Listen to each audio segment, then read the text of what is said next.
Madame, Monsieur, bonsoir. Au sommaire de cette édition du mardi 21 mars, le témoignage d'un ancien otage de Daesh. Le père Jacques Mourad a passé 5 mois aux mains des djihadistes en Syrie. Aujourd'hui, il témoigne pour que les pays d'Europe ouvrent leurs frontières aux migrants qui ont fui, comme lui, un État en guerre. Une partie des salariés, inquiets dans l'entreprise Arjo Wiggins, à Bessay-sur-Bray et à Saint-Marc-la-Brière.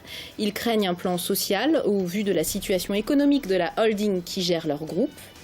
Et puis, découverte d'une pratique sportive adaptée à tous les handicaps, le judo.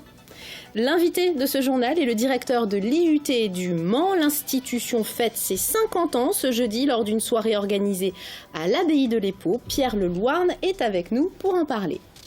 Et je vous le disais en titre, ce Syrien a été otage de Daesh pendant 5 mois. Le père Jacques Mourad était responsable d'un monastère à une centaine de kilomètres de Palmyre, en Syrie, avant d'être enlevé par des djihadistes le 21 mai 2016. Aujourd'hui, libre, il raconte son histoire partout en France pour prêcher l'urgence humanitaire à accueillir les réfugiés de son pays et des pays en guerre. Je vous propose d'écouter son témoignage recueilli par Diane Lemoisson. 84 jours enfermé dans une salle de bain à Raqqa. Pour le prêtre syrien, pas de torture physique, mais intellectuelle. Si vous ne vous convertissez pas à l'islam, on vous coupera la tête. Difficulté, une grande souffrance, quoi. Mais ce qui m'a aidé beaucoup pendant toutes les périodes de mon captivité, c'était la prière. C'est la seule chose qui m'a sauvé. C'était pas compliqué de choisir de mourir parce que je ne suis pas le premier, je ne suis pas le dernier. Hein. Après lui, 250 chrétiens seront kidnappés à Palmyre. Il les y rejoindra quelques semaines avant d'être tous relâchés. Pour autant, le prieur de Qaryatayn ne tient pas les djihadistes pour seuls responsables de la guerre.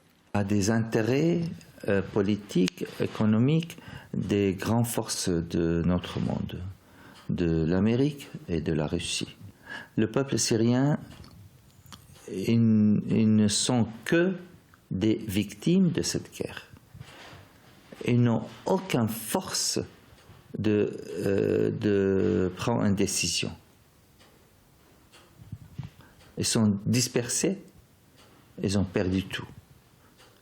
On a perdu le pays. On a perdu ce qui est plus grave, avec cette guerre, on a perdu le sens de la vie.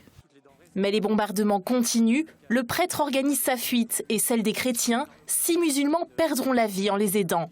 Impossible pour eux de retourner vivre en Syrie, là où les musulmans les considèrent comme des sous-hommes. Ils lancent un appel. Qui développent leur engagement pour recevoir les Syriens, surtout parce que les Syriens qui s'enfuient de leur situation, ils ne cherchent que d'avoir une place où ils peuvent vivre en sécurité.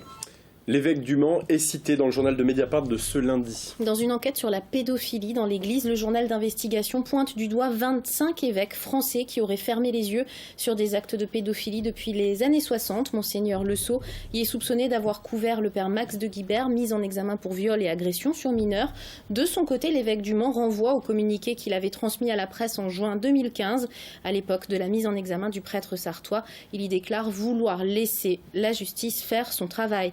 La conférence des évêques de France a, elle, décliné l'invitation faite à un représentant officiel de l'Église à participer au débat qui suivra l'émission Cache Investigation ce mardi soir sur cette question de la pédophilie dans l'Église. Et on ouvre une page sociale avec le débrayage ce mardi des agents des routes. Sur 30 centres d'exploitation dans le département, 18 étaient fermés ce mardi matin. Quelques dizaines d'agents manifestaient devant l'abbaye de l'Épau alors que les élus du département votaient le budget primitif 2017. Ils protestent contre les restructurations prévues dans leurs services. Ils craignent que la nécessité de faire des économies impacte leurs conditions de travail. Ils manifestaient à l'appel des syndicats FO et de la CGT.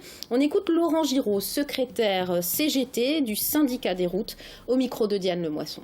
Ça remet en cause la sécurité, ça remet en cause la sécurité du personnel, ça remet en cause la sécurité de l'usager puisque les délais de chargement pour les camions vont être plus longs. On a fait prendre, je pense, conscience aux élus et les les agents qui étaient avec nous, parce que les agents des centres qui fermaient étaient avec nous, ont fait prendre conscience à nos élus de la vraie utilité d'un vrai service public de proximité et prendre conscience aussi de ce drame humain, parce que pour certains agents, ils vont se retrouver dans des centres à 20 km de leur domicile, 20-25 km, avec des frais supplémentaires.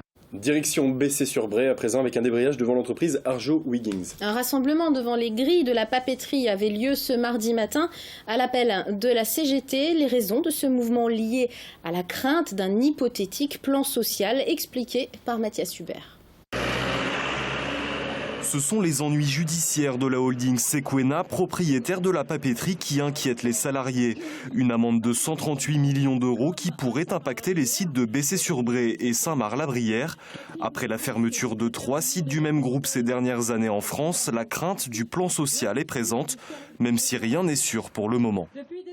Et c'est une action de prévention, au moins d'avertir les pouvoirs publics, que de rien faire et de dire demain il va nous tomber quelque chose sur le coin de la Gaule et puis qu'on n'a prévenu personne. Au moins les gens seront au courant, quoi. Mais on souhaite que ça tourne et que ça continue parce qu'on est là pour sauver nos emplois. Dans ce village du sud-est sartois, à la frontière du Loir-et-Cher, la papeterie représente bien plus qu'une entreprise.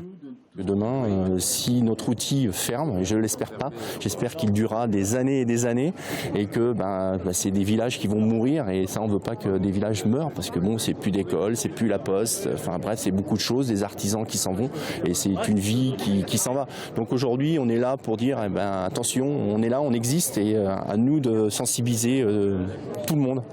Dans un communiqué, la direction du site se veut rassurante. L'usine de Bessay est en bonne santé. 110 CDI ont été signés ces derniers mois et 3 millions d'euros d'investissement sont programmés cette année. Quant à l'amende de 138 millions d'euros, le verdict du procès en appel sera rendu dans 18 mois. L'invité de ce journal ce soir, c'est Pierre Lelouarn. Bonsoir. Bonsoir. Vous êtes le directeur de l'IUT du Mans qui a 50 ans cette année. Et à ce titre, oui, vous organisez jeudi 23 mars au dortoir des moines de l'abbaye de l'Épau, à partir de 17h45, une soirée articulée autour de 2 tables rondes avec des invités prestigieux, avec des anciens élèves. Et je sais que c'est très important pour vous, parce que 50 ans d'IUT, c'est 50 ans de formation et 50 ans d'histoire humaine et de gens qui sortent de cette IUT. Oui, absolument. 50 ans, c'est un bel âge. Oui. Pour nous également, IUT du Mans. Et nous avons souhaité marquer cet événement, en effet, sous le sceau des 2 éléments qui sont pour nous très forts et très structurants. D'un côté, évidemment, la technologie. C'est un institut universitaire de technologie. C'est l'enseignement supérieur technologique. Et puis de l'autre, l'humain. Parce que effectivement, nous avons, depuis de nombreuses années, depuis 50 ans maintenant, plus de 20 000 étudiants qui sont passés à l'IUT du Mans. Et ces 20 000 étudiants, ces 20 000 histoires de succès, de réussite pour ces jeunes, ce sont 20 000 personnes qui se tendent la main ou qui vont se tendre la main parce que nous souhaitons à cette occasion développer une association d'anciens de manière. D'ailleurs, vous avez fait des appels, notamment par le biais de notre antenne, pour rechercher des anciens pour cet après-midi et cette soirée, effectivement, pour en retrouver certains. Tout à fait. Et vous en avez trouvé un petit peu partout, disséminés sur tout le territoire français et ailleurs? Oui, alors nous avons privilégié pour cette soirée le territoire, puisque c'est notre mission initiale de travailler au sein de notre territoire.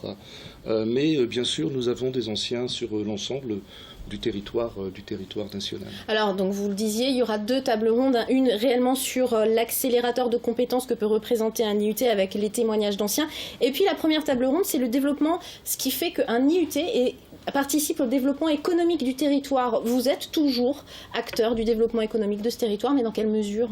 Alors nous le souhaitons évidemment, nous le faisons depuis 50 ans et nous avons envie de travailler de façon encore plus étroite avec l'ensemble des acteurs économiques et institutionnels du territoire. Donc nous mettons en place des cursus qui vont aller du post-bac jusqu'au bac plus 3. Ça veut dire développer de nouvelles filières technologiques qui s'adaptent justement aux technologies nouvelles. Développer des architectures qui vont reposer sur 3 éléments. D'une part sur une innovation pédagogique forte, d'autre part sur encore plus d'ouverture à l'international, parce que je crois que les entreprises en ont besoin. Et puis également sur cette proximité avec l'ensemble des acteurs économiques, à travers des stages, à travers leur participation au cursus. 17h45 ce jeudi soir, Abbaye de l'Épau, dortoir des moines, c'est ouvert à tous, il y a encore des places, comment on fait? Non, malheureusement, nous allons jouer plein. à guichet fermé. C'est plein. Vous êtes victime de votre succès, mais c'est tant mieux. Voilà. On vous félicite et on vous souhaite un très bel anniversaire, surtout. Merci. On parle de judo, un sport particulièrement adapté au handicap. Un sport de combat où la force n'est pas forcément la meilleure alliée. Il est donc adapté à différents types d'incapacités physiques et mentales. C'est le message que souhaite faire passer le comité départemental de la Sarthe auprès des personnes en situation de handicap. Pour les inviter à rejoindre les tatamis, ils organisent des rencontres départementales plusieurs fois par an. Direction la Ferté-Bernard avec Mickaël Texier. Prends tes appuis sur Marine. Va chercher la ceinture si tu veux. Voilà, tu glisses dessous et tu renverses. Allez. Dans le dojo de la Ferté-Bernard, un cours de judo pas tout à fait comme les autres. Parmi des élèves habituels, des judokas en situation de handicap, mental ou physique. Je descends. Mais non, t'as pas peur, regarde. Le prof, Philippe Besson, ne les ménage pas plus que les autres. J'ai besoin de beaucoup de force. La méthode, elle, est par contre adaptée. On part d'une pédagogie, je dirais, assez commune et d'une démarche complètement commune à celle d'un cours de valide, sauf que ponctuellement on va l'adapter en fonction du handicap. Alors ça peut être handicap visuel comme tout à l'heure avec Gérald où il fallait que je montre l'exercice et qu'il pose ses mains, comme ça il pouvait ressentir le mouvement. D'accord ? Pour provoquer son... Gérald est un ancien karatéka qui a dû abandonner en raison de gros problèmes de vue. Moi je vois comme si c'était des petites pailles, comme des petits ronds comme ça. Le judo, il le pratique donc différemment, avec le toucher, avec ses sensations physiques. Je cherche à sentir le déplacement de corps. Je ne cherche pas à passer par l'image et tout ce combat visuel qu'on peut avoir les yeux dans les yeux. Là. Donc dès le moment où vous commencez à agir sur les manches ou sur le déplacement, je le ressens. C'est-à-dire je sens même le mouvement peut-être avant même que vous y ayez pensé. Parce que je le ressens à l'initiation du mouvement. Gaëtan souffre lui de perte d'équilibre et d'un déficit de force et de coordination sur tout son côté gauche suite à un accident de voiture. Ancien judoka, il est remonté sur le tatami. C'est bien, c'est chouette. C'est comme le vélo, ça se perd pas. Mais faut que ça se refasse. Faut réapprendre à chuter. Réapprendre les bases et revenir à l'essence même du judo, c'est utiliser non pas sa force, mais celle de son adversaire. On s'adapte à son adversaire, comme dans un randori ou dans un combat. On n'a pas tous la même force. Certains vont être plus forts au sol ou debout. Chacun va adapter de façon à pouvoir gagner son combat. Et bien là, c'est exactement pareil. C'est tout l'intérêt de ces rencontres départementales autour du judo adapté. Persuadé, au-delà des dojos, que le judo est un sport par essence qui convient aux personnes en situation de handicap. Et c'est la fin de ce journal. Dans un instant, c'est la météo et puis ce sera le Face à la Rédac. À tout de suite.